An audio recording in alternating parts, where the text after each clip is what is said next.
శ్రోతలందరికీ నా నమస్కారం. కథా ప్రయాణానికి స్వాగతం. నేను మీ అనసూయ. ప్రతి ఆదివారం నాడు మనం ఈ సినీ గీతాలను గురించి కానీ, లేకపోతే చిత్రాలను గానీ పరిచయం చేసుకుంటూ ఉంటాము. ఆ క్రమంలో భాగంగా ఈ వారం 'అంతస్తులు' సినిమాలోని భానుమతి రామకృష్ణ గానం చేసిన 'దులపర బుల్లోడో' అనే పాట యొక్క విశేషాలతో మీ ముందుకు వచ్చాను. వివరాల్లోకి వెళ్దాం. జగపతి పిక్చర్స్ అధినేత వీరమాచినేని బాబు రాజేంద్ర ప్రసాద్ సాహిత్యాభిలాషి. విరివిగా జానపద సాహిత్యము, గేయాలు చదివిన వ్యక్తి. అక్కినేని నాగేశ్వరరావు, భానుమతి రామకృష్ణ, కృష్ణకుమారి ప్రధాన పాత్రధారులుగా తను నిర్మిస్తున్న 'అంతస్తులు' చిత్రంలో 2 జానపద గీతాలు ఉంటే బావుంటుంది అనుకున్న రాజేంద్ర ప్రసాద్, జానపద కవి సార్వభౌముగా ప్రసిద్ధి చెందిన కొసరాజు రాఘవయ్య చౌదరి గారికి ఆ బాధ్యత అప్పగించారు.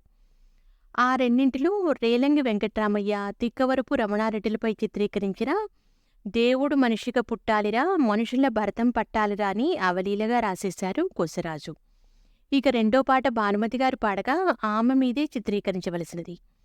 ఏదైనా ప్రజాదరణ పొందిన జానపద గీతం తీసుకుని ఆ బాణీలో ఆ పాట రాయవలసిందిగా కొసరాజు గారికి సూచించారు రాజేంద్ర ప్రసాద్. నిర్మాత కోరిక మేరకు కొసరాజు ఆ చిత్ర సంగీత దర్శకుడు కెవి మహదేవన్ ఇంటికి ఆ పాట గురించి చర్చించడానికి వెళ్లారు. కొసరాజు గారిచ్చిన పల్లవులేవీ కూడా ఇటు మహదేవనికి కానీ, అటు ఆయన సహాయకుడు పుహళేందికి కానీ నచ్చలేదు. ఇలా చాలాసేపు జరిగిన తర్వాత మహదేవన్ ఇలా అన్నారు: కొసరాజు గారు, మీరు జానపద సాహిత్యంలో ఆరితేరిన రచయిత. మీరు ఇంతవరకు రాసిన జానపద గీతాల గురించి చెప్పండి. కొసరాజు ఓ 2 పాటలు పాడి వినిపించారు.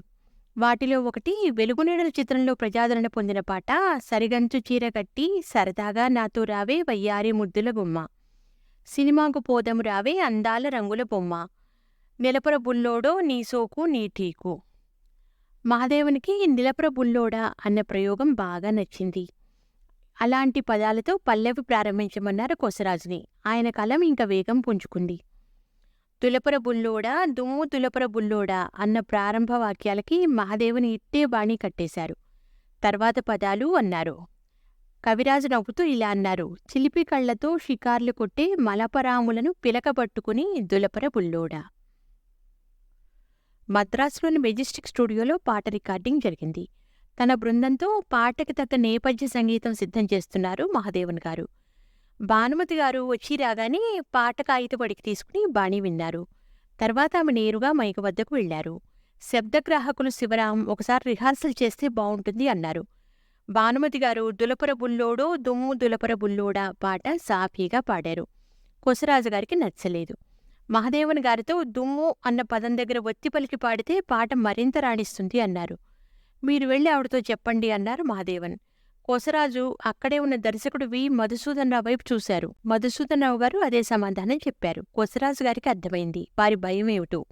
ఒకవేళ భానుమతి గారు ఎలా పాడాలో నాకు తెలియదా అని విరుచుకుపడితే ఇక గత్యంతరం లేక కొసరాజు గారే నేరుగా ఆమె వద్దకు వెళ్లి ఆమె ఎదురుగా నిల్చున్నారు. ఆయన్ని చూడగానే భానుమతి గారి మొహం వెలిగిపోయింది. కొసరాజు గారు, మీరు రాసిన పాట నేను మొదటిసారిగా పాడుతున్నాను. అందున జానపద గీతాలు నేను ఇంతవరకు పాడలేదు. ఏదైనా సలహా ఇవ్వరు అని అడిగారామె.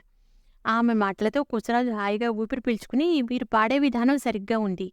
ఒక్క 'దుమ్ము' అన్న చోట తప్ప అక్కడ వత్తి పలికి వదిలి ఆ వరుసలోని తతిమ్మ పదాలు పాడితే మరింతగా పాట బాగా వస్తుంది అన్నారు. భానుమతి గారు చిరునవ్వు నవ్వి ఆ విధంగానే పాడారు.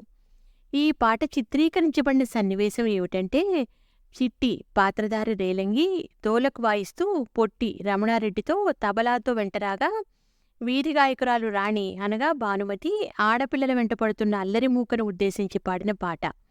వాస్తవానికి రాణి ధనికుడైన రాజా జగన్నాథవర్మ గుమ్మడి కుమార్తె.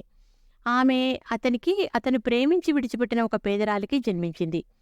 పశ్చాత్తాపంతో కుమిలిపోయిన వర్మ చనిపోతూ తన కుమారుడు రఘుకి, అక్కినేనికి ఈ విషయం చెప్పి అతని అక్క రాణి గురించి చెప్తాడు.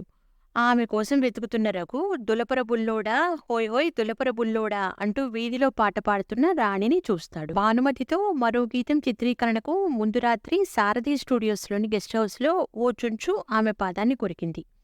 దాంతో అరికాలు బాగా ఎర్రబట్టం జరిగింది. డాక్టర్ వచ్చి మందులిచ్చాక నిర్మాత రాజేంద్ర ప్రసాద్, అమ్మా ఈరోజు షూటింగ్ క్యాన్సిల్ చేద్దామని భానుమతితో అన్నారు. అందుకు ఆవిడ, భానుమతి చుంచుకు భయపడటం ఏమిటండి, పర్వాలేదు నేను చేస్తాను, ఓ దుమ్ము దులిపేద్దామని ఆ పాట చిత్రీకరణలో ఎంతో హుషారుగా నర్తించారు. ఆ పాటే 'దులపర బుల్లోడా దుమ్ము దులపర బుల్లోడా'. ఈ పాటలో భానుమతి, రేలంగి, రమణారెడ్డి, చివర్లో ఏఎన్నార్ కార్‌లో రావడం, ఆ కారు ముందు భాగం ఎక్కి భానుమతి నటించడం విశేషం. రఘు కూడా అలాంటి పోకిరి కుర్రాడే అనుకున్న రాణి అతని కారుపైకి ఎక్కి కూర్చుని పాట కొనసాగిస్తుంది. ఇది ఈ పాట వెనుక ఉన్న విశేషాలన్నమాట. రోడ్డు పట్టని కారులున్నవని, మూడంతస్తుల మేడలున్నవని, డబ్బు చూసి ఎటువంటి ఆడది తప్పక తమ వలలో పడునని ఈలెలు వేసి సైగలు చేసే గోలచేయు సోగ్గాళ్లను పట్టి వీపుకు బాగా సున్నం పెట్టి దులపర బుల్లోడా. ఈ సన్నివేశం హైదరాబాద్ సారథి స్టూడియోలో వేసిన వీరి సెట్లో చిత్రీకరించారు. భానుమతి కొంటె నటన, తొలిసారిగా ఆమె ఒక జానపద గీతం పాడటం ప్రేక్షకులను అలరించాయి. ఈ పాటతో పాటు 'అంతస్తులు' సినిమాలోని ఇతర విశేషాలేంటంటే, 'అంతస్తులు' చిత్రానికి ముందే విబి రాజేంద్ర ప్రసాద్ తమ చిత్రం ఒకదానికి కొసరాజు చేత పాట రాయించాలని ప్రయత్నించారు. తీరా పల్లవి రాసిన తర్వాత కొసరాజు జబ్బుపడి ఆసుపత్రిలో చేరడంతో ఆ పాటను మరొకరు రాశారు. కొసరాజు గారు కోలుకున్న తర్వాత ఒకరోజు ఆయన తన కార్యాలయానికి ఆహ్వానించి రాజేంద్ర ప్రసాద్ ఆయనకు ఒక చెక్కు ఇచ్చారు. నేను పాట రాయినప్పుడు నాకెందుకు ఈ పారితోషికం ఇస్తున్నారు అని అడిగారు కొసరాజు గారు. కానీ ఆ పాట ప్రారంభించింది మీరే కదా అన్నారు రాజేంద్ర ప్రసాద్. అది ఆయన గొప్పతనం అన్నారు కొసరాజు గారు ఒకసారి మాటల సందర్భంలో. విన్నారుగా ఈ 'దులపర బుల్లోడు దుమ్ము దులపర బుల్లోడా' అని భానుమతి రామకృష్ణ గారు గానం చేసి నర్తించిన